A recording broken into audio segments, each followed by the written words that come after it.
Paz e bênção, e sejam muito bem-vindos à Igreja Batista União.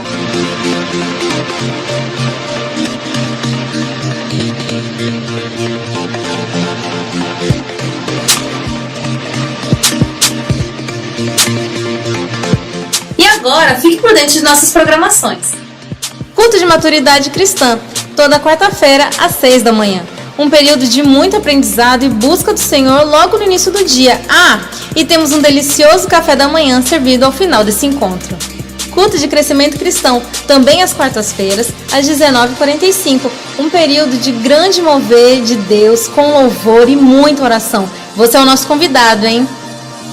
E nossas atividades não param por aí. No domingo, abrimos o dia com a celebração matutina, às 8h30, seguida de nossa escola de crescimento cristão, às 10 horas. E mais tarde, temos a celebração da família, em 2 horários, às 17 horas e às 19h30. Venha ser edificado através da adoração e ministração da palavra. Bem, essa foi a nossa agenda da semana. E se quiser saber mais informações e ficar por dentro, acesse nosso site ou nossa página no Facebook. E nós estamos também pelo YouTube e Instagram. E agora prepare-se por um momento maravilhoso de adoração e comunhão e palavra no Senhor. O culto já vai começar.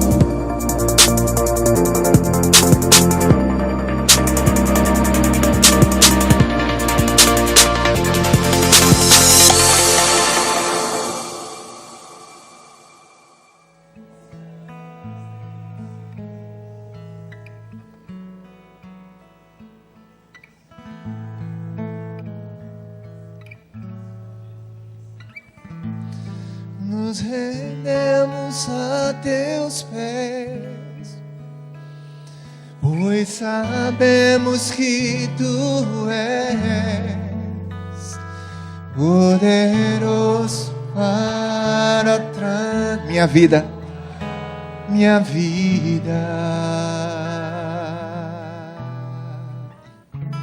nada pode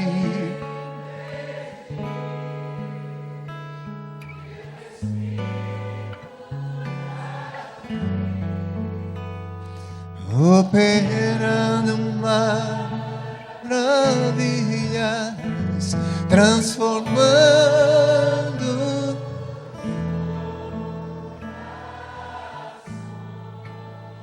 Nos rendemos.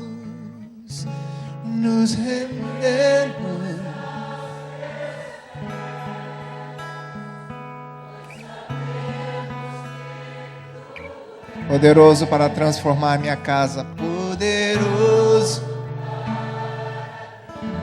Minha casa, nada pode, nada pode.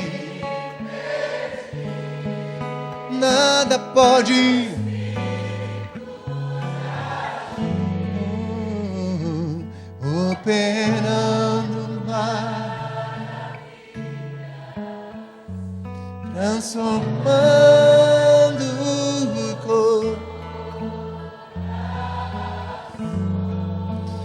corações, operando maravilha, transformando.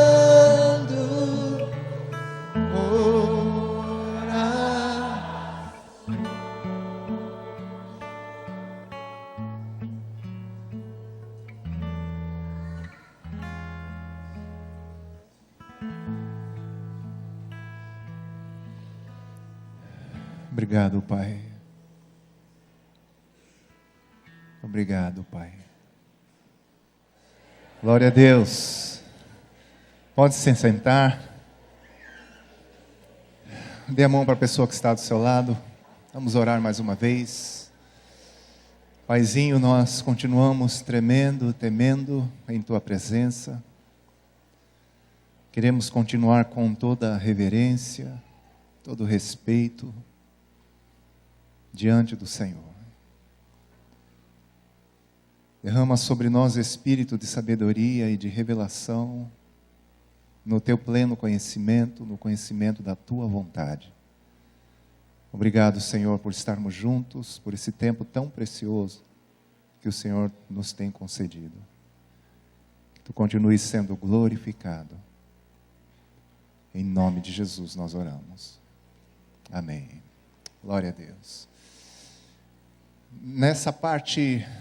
Na parte da tarde, ou melhor, nós falamos sobre a primeira perspectiva da adoração voltada para a criação. Comentei com os irmãos que falaríamos da criação e falaríamos também da redenção. Na parte da tarde nós falamos sobre o propósito de Deus de encher a terra com a sua presença. Façamos o homem à nossa imagem, conforme nossa semelhança. Falamos como Deus fez o homem do pó da terra, soprando em suas narinas o fôlego de vida. O homem passou a ser alma vivente, teve o primeiro impacto da revelação da face do seu Criador. Falamos sobre a razão de Deus ter criado o homem, o propósito.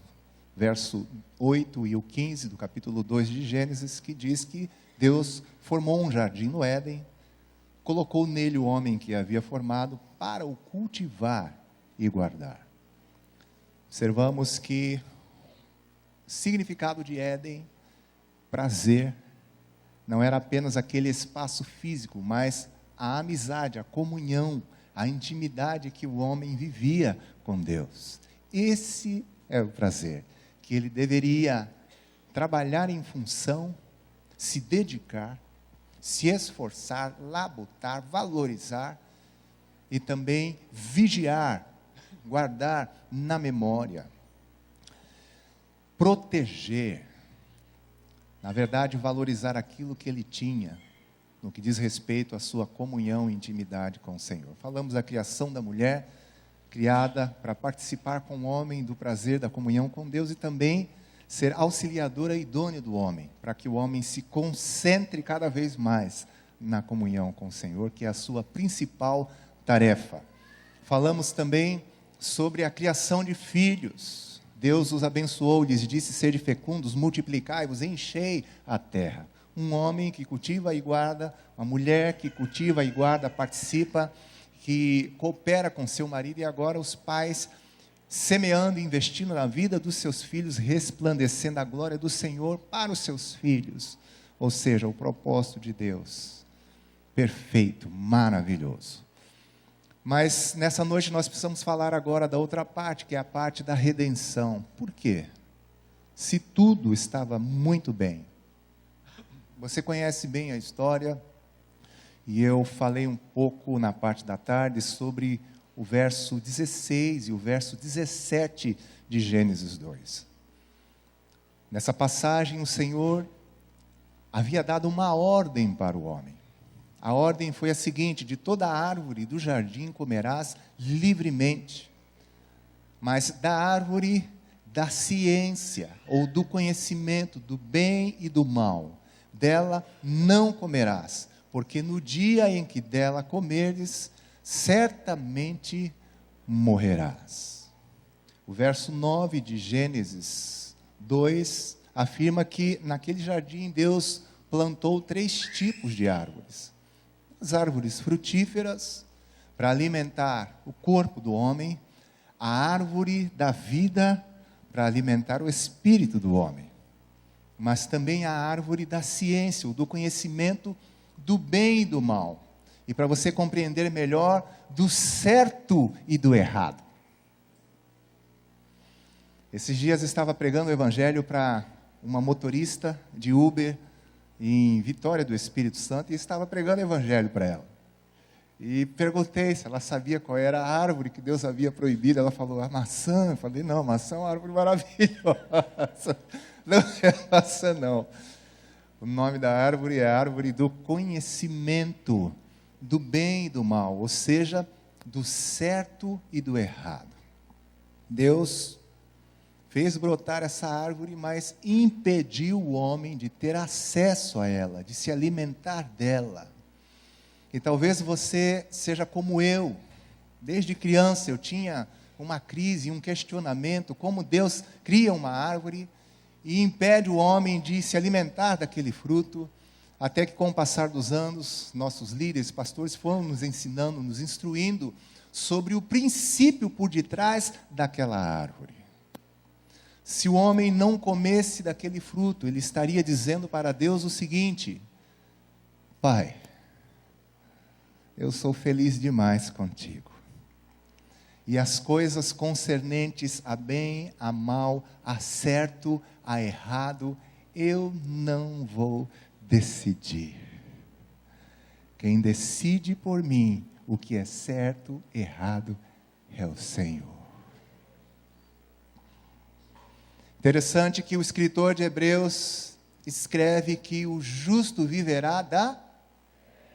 E Paulo diz que a fé vem pelo ouvir. Quem tem Deus e quem tem a palavra de Deus não precisa se alimentar do bem e do mal, do certo e do errado. Você pode dizer isso para quem está do seu lado?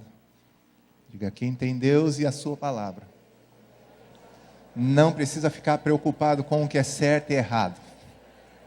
Deus é quem decide. Quem crê nisso, diga amém. Você conhece, estou correndo um pouquinho aqui, o assunto de final de semana inteira, mas vou tentar resumir. Você conhece o capítulo 3 de Gênesis, mas a serpente mais sagaz do que todos os animais que o Senhor Deus havia criado, esta disse à mulher: é assim que Deus disse? Não comereis de toda a árvore do jardim? Um exagero como é característico de Satanás. Você não pode comer nada, não pode fazer nada. A mulher respondeu: de toda a árvore do jardim, disse Deus, podemos comer, mas da árvore que está no meio do jardim, da ciência do bem e do mal, do certo e errado, Deus disse: dela não comerás, porque no dia em que dela comeres, certamente morrerás. A serpente responde dizendo: é certo que não morrerás. Como é característico de Satanás, alguém falido, julgado e condenado, e que tenta iludir as pessoas, dando garantia para o homem, de que se ele desobedecer a Deus, ainda assim ele vai prosperar na sua vida. Olhem bem para cá. Em quem você acredita? Em Deus ou no diabo? Deus disse certamente, e a serpente agora vem e diz assim: é certo que você não vai morrer. Porque Deus sabe que no dia em que comerdes desse fruto, se vos abrirão os olhos, e como Deus sereis conhecedores do bem e do mal. Impressionante. Vamos dar uma pausa aqui. O homem e a mulher foram criados para cultivar e guardar o prazer da comunhão com... E aqui eles estão falando com quem? Com a serpente. Você vê que o foco já foi perdido. O foco já foi perdido. O texto diz que, vendo a mulher que a árvore era agradável aos olhos, desejável para dar entendimento, tomou do seu fruto e comeu e deu ao marido, e ele também comeu. Os olhos de ambos se abriram, e ouvindo a voz do Senhor, que passeava no jardim pela viração do dia, esconderam-se o homem e a sua mulher. Não dá para falar de louvor e de adoração sem voltarmos para o princípio, sem compreendermos o que estava no coração e na mente de Deus ao criar todas as coisas, mas especificamente o homem. Não dá para falar sobre adoração sem compreender a razão da nossa existência. o propósito da nossa existência. Você já sabe que eu e você fomos criados para a glória de Deus. Usamos muito esse termo, mas precisamos descer um pouquinho mais para compreender. Fomos criados para nos envolver com Deus, interagir com Deus, viver na presença de Deus, conhecer a Deus, falar com Deus, ouvir a Deus, para sermos amigos de Deus, vivermos como filhos amados de Deus, para nos aproximarmos de Deus.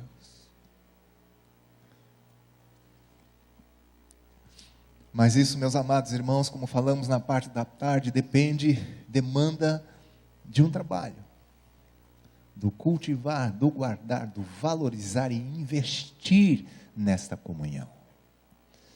Comentávamos na parte da tarde como a palavra de Deus é básica e fundamental para nos levar ao progresso nesta comunhão.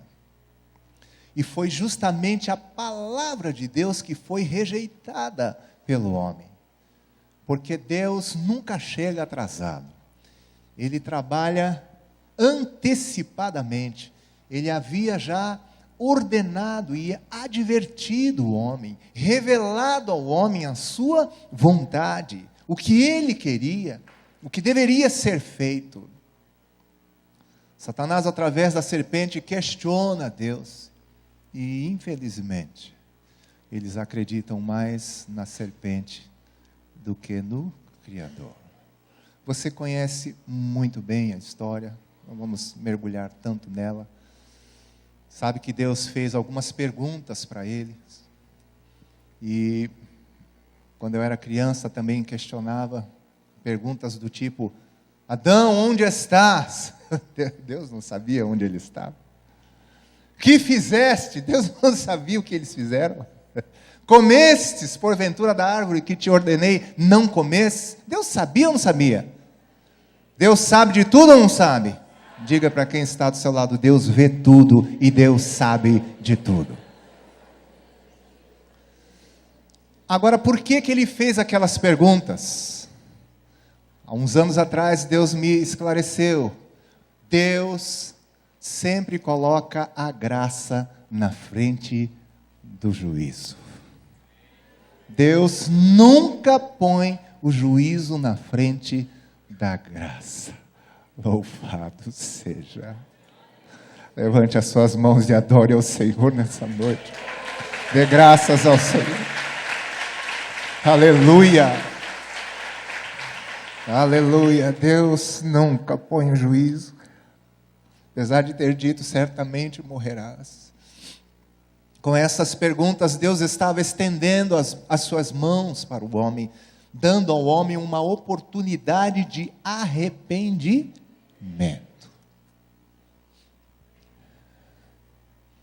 Deus procura o quebrantamento, procura o arrependimento.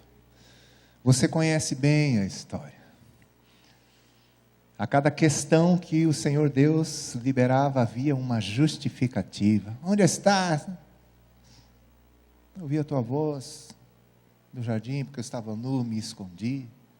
O que fizeste? Comeste da árvore que te ordenei de comer? Ah, mulher que me desse. Foi isso que fizeste, Eva. A serpente me enganou. Quando a graça é rejeitada, o que acontece?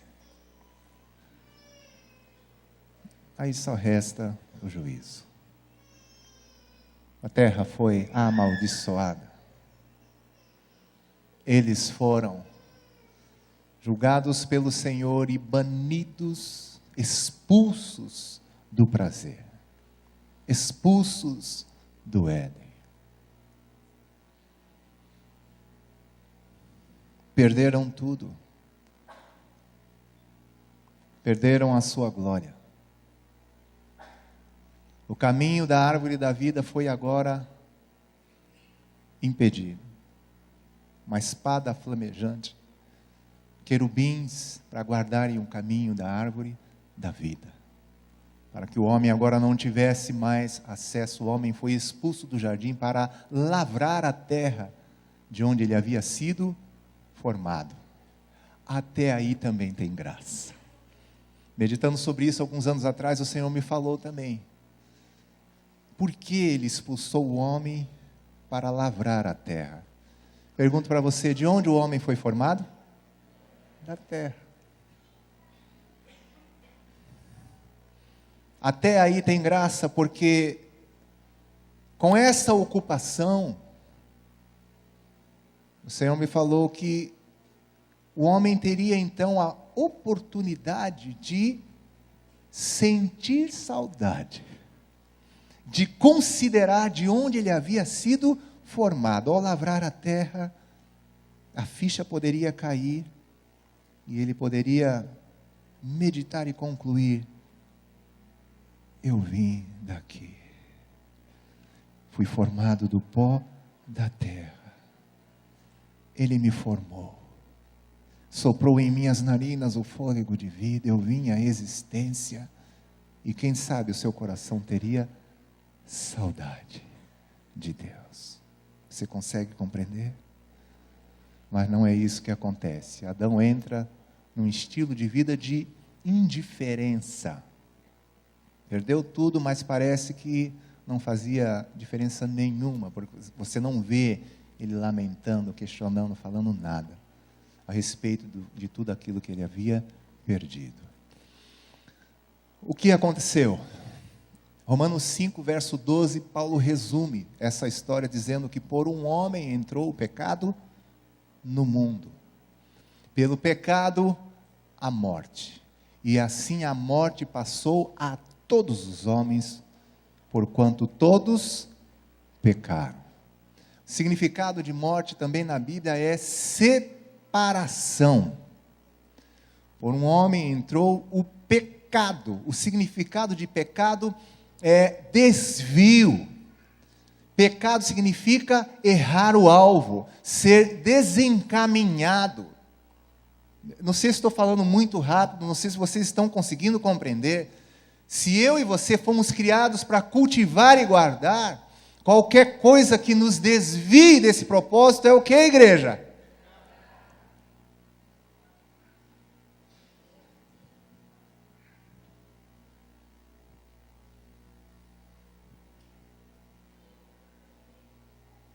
Você consegue compreender isso? Eu jamais vou poder me justificar de não me consagrar ao meu Deus e nem você. Porque eu e você fomos criados para isso. Qualquer coisa que interfira na nossa relação com Deus, na nossa comunhão com Deus, é pecado. Eu não entendia por que Jesus, se referindo à sua vinda, usou o exemplo dos dias de Noé, de Ló. E ele diz o seguinte: vai acontecer da mesma forma na vinda do Filho do Homem. Porque nos dias de Noé, o que acontecia? Eles comiam, bebiam, casavam, davam-se em casamento, compravam, vendiam, negociavam. Até o dia em que Noé entrou na arca, não perceberam. Que pecado que tem em comer, beber, casar? Nenhum. Mas essas coisas podem começar a interferir na prioridade que nós temos, que é a comunhão com Deus. Você está compreendendo? Não dá para falar de adoração. Na perspectiva de uma vida religiosa, Deus está farto de religiosidade. Em diversas passagens das Escrituras, profeta Amós, e outros, você vê Deus se queixando, chegando ao ponto de dizer: para com seus instrumentos. Eu estou cansado de ouvir as músicas de vocês, o levantar das mãos de vocês. Eu não me agrado com essas coisas. Falamos na parte da tarde que não é o que fazemos. Adoração é uma reação, é reagir, mas reagir à revelação de Deus. E essa revelação, como falamos na parte da tarde, é proporcional ao interesse e à busca. Se você se interessa por Deus, quer Deus, tem sede, fome de Deus. Aleluia. O salmista diz: como suspira a corça pelas correntes das águas, assim por ti, ó Deus, suspira a minha alma. A minha alma tem sede de Deus, do Deus vivo. Eu quero Deus, eu preciso de Deus. É o normal para a nossa vida. O homem foi criado para isso. Nós fomos criados para isso. É interessante que nessa perspectiva fisiológica, deu a hora da fome. E que mal me lembre é diariamente. E que mal me lembre ainda são vários períodos de um dia só. Sim ou não? Sim. Se você é saudável.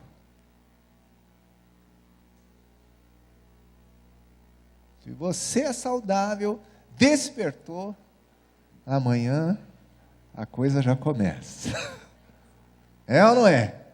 Forrou, deu meio-dia, de novo. Tem gente ainda que diz: poxa, tem algum problema comigo? Não, você é saudável. No meio da tarde, de novo. À noite, de novo. Tem alguns ainda que de madrugada ainda fazem algumas coisas aí. Assaltam geladeira e por aí vai. Porque você é saudável. O seu corpo funciona quando o Espírito funciona. Ele quer Deus. Aleluia. Receba saúde no seu espírito em nome do Senhor Jesus. Em nome de Jesus. Aleluia. Mas então, a palavra de Deus foi rejeitada. A ordem que Deus havia dado. E aí eles perderam tudo. Paulo resume que por um homem entrou o pecado no mundo, desvio, se desviaram daquilo, do propósito para o qual o Senhor havia criado. E pelo pecado a morte, houve separação, a morte passou a todos os homens, porquanto todos pecaram. Mas louvado seja Deus, que em João capítulo 3, verso 16, a palavra diz que Deus amou o mundo de tal maneira, que deu o seu Filho unigênito para que todo aquele que nele crê não pereça. Você sabe qual é o significado dessa raiz perecer? É inferno. Todo aquele que nele crê não pereça, mas tenha a vida eterna. Mas por que inferno? Porque o homem foi se afastando de Deus progressivamente. Estava meditando sobre isso e é interessante que do jardim, do prazer, da comunhão com o Senhor foram afastados para lavrar a terra. Afastados para lavrar a terra, até que tornassem ao pó, porque foram tomados do pó, morte física. Morrendo fisicamente, sendo agora enviados ao mundo dos mortos. Não vamos falar sobre isso hoje. No Antigo Testamento, do hebraico Seol, do novo do grego Hades, o lugar para onde todas as pessoas que morriam antes da ressurreição de Jesus eram levados. Apocalipse, no final, capítulo 20, se não me falha a memória, diz que ainda tem um outro lugar. O lago de fogo. Um afastamento progressivo de Deus. Essa tarde Deus falou claramente no meu coração, e eu comentei com os irmãos, Deus não quer passar a eternidade sem nós. Quem quer estar com Deus por toda a eternidade? Aleluia. Aleluia. Deus quer passar a eternidade conosco.